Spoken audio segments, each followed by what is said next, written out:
மறுபடியும் என்னுடைய சேனலில் நான் மிகவும் விரைவாக உங்களை நான் வரவேற்கிறேன்.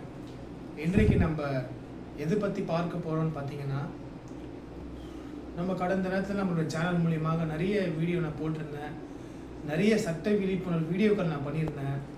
அதில் முக்கியமான இன்னைக்கு நம்ம எதை குறித்து பார்க்க போகிறோம், முக்கியமான பிரச்சனைகள் எது பற்றி போயிட்டுருக்கு, இது ஏதோ ஒரு அரசியல் ரீதியாகவோ இல்லை அரசியல் கட்சி ரீதியாகவோ அரசியல் அமைப்பு மூலியமாகவோ நான் பேசவில்லை. நான் ஒரு அட்வொகேட்டு மட்ராஸ் ஹைகோர்ட்டில் நான் ப்ராக்டிஸ் பண்ணுறேன். நிறைய ப்ராக்டிஸ் ரூல் ஆஃப் லாவை ப்ரொடெக்ட் பண்ணிகிட்ருக்கேன், கான்ஸ்டியூஷனல் ரைட்ஸை ப்ரொடெக்ட் பண்ணுறேன். நிறைய ஏரியாஸ் ஆஃப் லாவை கவர் பண்ண நம்ம நீதிமன்றத்தில் மட்ராஸ் ஹைகோர்ட்டில் ப்ராக்டிஸ் பண்ணுறோம். ரீசெண்டாக பார்த்தீங்கன்னா ஒரு பொதுநல வழக்கு போடப்பட்டிருக்கு, பப்ளிக் இன்ட்ரெஸ்ட் லிட்டிகேஷன். அந்த பிஐஎல் என்ன பண்ணியிருக்காங்கன்னா மட்ராஸ் ஹைகோர்ட்டில் ஃபைல் பண்ணியிருக்காங்க. 226 ஆஃப் இந்தியன் கான்ஸ்டியூஷன் படி ஒரு பிஐஎல் போட்டிருக்காங்க. அந்த பிஐஎல் என்ன சொல்கிறாங்கன்னு பார்த்தீங்கன்னா, ஸ்ட்ரீட் வெண்டாஸ் இருப்பாங்க தெரியுமா, இந்த ரோட்டில் பிளாட்ஃபார்மில் மாங்காய், எலுமிச்சை பழம் அல்லது வெஜிடபிள்ஸு, ஃப்ரூட்ஸு இல்லை துணி கடை, கிளாத்ஸு, அந்த மாதிரி சின்ன இந்த ஃபுட்பாத்தில் போடுவாங்க. ஸோ அந்த ரோட்டில் நம்மளுடைய தார் ரோடு இருக்குது, ஓரமில் இருக்கிற கடைகளில் கீழே விற்பாங்க தெரியுமா ரோட்லேயே. அதை ஸ்ட்ரீட் வெண்டா சொல்லுவாங்க. ரோட்லேயே விற்றுன்னு வருவாங்க பாருங்கள், தெருக்குள்ளே விற்றுன்னு வருவாங்க. ஹிந்திக்காரங்க பானிபூரி விற்பாங்க, இந்த தமிழ் ஆளுங்க இந்த நகை, இந்த கவரிங் செயின்லாம் அந்த ஸ்ட்ரீட்டில் விற்பாங்க தெரியுமா. ஸோ அந்த சட்டத்தில் அந்த மாதிரி ஆட்களுக்கு ஸ்ட்ரீட் வெண்டாஸ் அப்படின்னு சொல்லுவோம். ஸோ அதுக்குன்னு பார்த்தீங்கன்னா அரசாங்கத்தில் ஸ்ட்ரீட் வெண்டாஸ் ஆக்ட் சொல்லிட்டு சென்ட்ரல் ஆக்ட் மூலிமா அது கொண்டு வந்தாங்க. அது ஒரு சென்ட்ரல் சட்டம், தமிழ்நாட்டுக்கு மட்டும் இல்லை இந்தியா ஃபுல்லாக அது பொருந்தும். Street vendors protection of livelihood act 2014 2014 இவங்களை பாதுகாக்கிறதுக்காக, இவங்க உரிமைகளை பாதுகாக்கிறதுக்காக, இவங்க ப்ரிவிலேஜஸை பாதுகாக்கிறதுக்காக பார்லிமெண்ட் இந்த பில்லை பாஸ் பண்ணி அதை ஒரு சட்டமாக கொண்டு வந்தாங்க. அந்த ஸ்ட்ரீட் வெண்டாஸ் ஆக்டை பார்த்தீங்கன்னா பரம்பரையாக 5 தலைமுறை 6 தலைமுறை 10 தலைமுறையாக தொடர்ந்து அதை பண்ணி கொண்டு வந்திருக்கிறாங்க.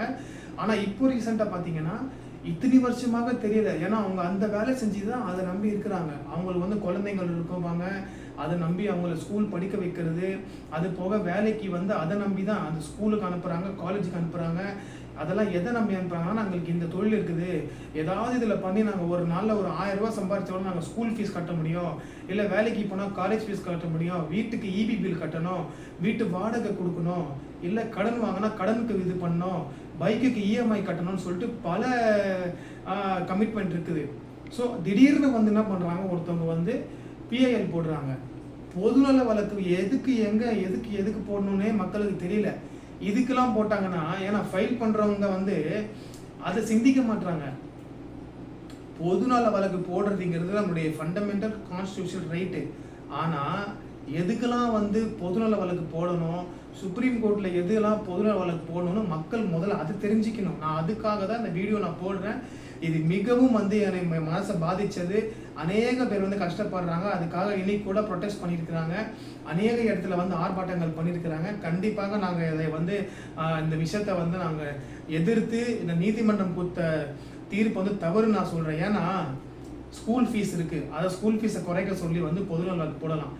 எவ்வளவோ ஸ்ட்ரீட்டில் லைட்ஸ் கிடையாது, அது மூலிமா எவ்வளவோ செயின் ஸ்நாச்சிங் நடக்குது, ராபரி நடக்குது, ஈவ்டீசிங் பண்ணுறாங்க, செக்ஷுவல் ஹராஸ்மெண்ட் பண்ணுறாங்க, நிறைய ஸ்ட்ரீட் லைட்ஸ் இல்லை. ஸோ எவ்வளோ விஷயங்கள் இருக்குது. ஸ்கூல் ஃபீஸ் இருக்குது, எஜுகேஷன் சம்மந்தமாக இருக்குது, எம்ப்ளாய்மெண்ட் இருக்குது, அதுக்கப்புறம் பார்த்தீங்கன்னா டெக்ஸ்டைல் இருக்குது, கிளாத் ஷாப் இருக்குது, இல்லை நிறைய பேருக்கு வேலை கிடைக்கல, எக்கச்சக்க பொது பிரச்சனை இருக்குது மக்களுக்கு. ஆனால் அதெல்லாம் விட்டுட்டு இப்போ நிறைய பேர் டிராஃபிக் ஜாம் ஆகுது, எக்கச்சக்க இடத்துல வண்டி பார்க் பண்ணுவாங்க மக்களுங்க.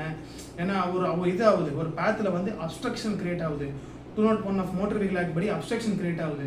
அப்ஸ்ட்ரக்ஷன் கிரியேட் ஆகும்போது என்ன ஆகும்னா பப்ளிக் நியூசன்ஸ் ஆகும், பிரச்சனை வரும், அப்போ law and order issue create ஆகும், டிராஃபிக் வயலேஷன்ஸ் ஆகுது. ஸோ எவ்வளோ விஷயங்கள் இருக்குது பொதுநல வழக்கு போடுறதுக்காக.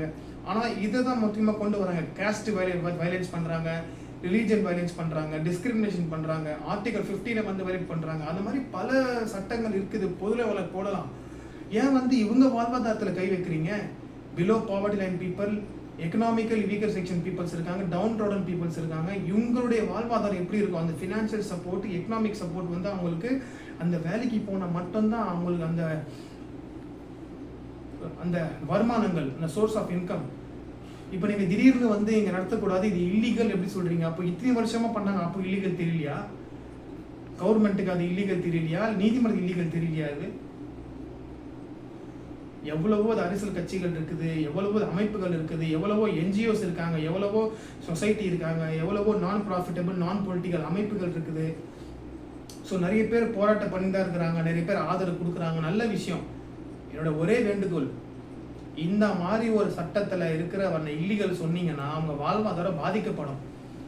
தினமும் அவங்க சாப்பாடு சாப்பிட முடியாது, உணவு எடுத்துக்க முடியாது, மென்டலி ஃபிசிக்கலி ஃபினான்ஷியலி இமோஷனலி மன உளைச்சலுக்கு ஆளாகி போயிடுவாங்க. திடீர்னு இந்த மாதிரி தீர்ப்பு கொடுத்தனால நாளைக்கு பின்ன அவங்க குடும்ப தற்கொலை பண்ணிட்டாங்கன்னா இதுக்கு யார் காரணம்? நீதிபதி காரணமாக இருப்பாங்க, அல்லது அரசாங்கம் காரணமாக இருக்கலாம் அதுக்கு, தெரியுமா? ஏன்னா அரசாங்கமே முன் நம்ம பொதுநல வழக்கு பார்த்தீங்கன்னா இதை சேலஞ்சு பண்ணி அந்த பொதுநல வழக்கை சேலஞ்ச் பண்ணி நம்ம ரிவ்யூ பெட்டிஷன் ஃபைல் பண்ணலாம். எந்த நீதிமன்றத்தில் இதை ஆர்டர் கொடுத்தாலும் ரிவ்யூ போடலாம், ரிவிஷன் போடலாம், ரிவிஷன் ஃபைல் பண்ணலாம், அல்லது நம்ம சுப்ரீம் கோர்ட் ரிவிஷன் போடலாம், இல்லை ஸ்பெஷல் லீவ் பெட்டிஷன் போடலாம் 136 ஆர்டிகல் படி. அதனால் நான் என் பேர் ஆகாஷ் அகர்வால், சென்னை உயர்நீதிமன்ற வழக்கறிஞர்.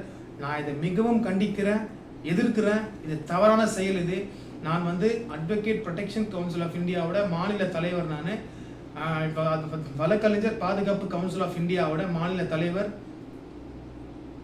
நான் இதை வறுமையாக கண்டிக்கிறேன். கண்டிப்பாக இதை அரசாங்கம் இதை முன்னின்று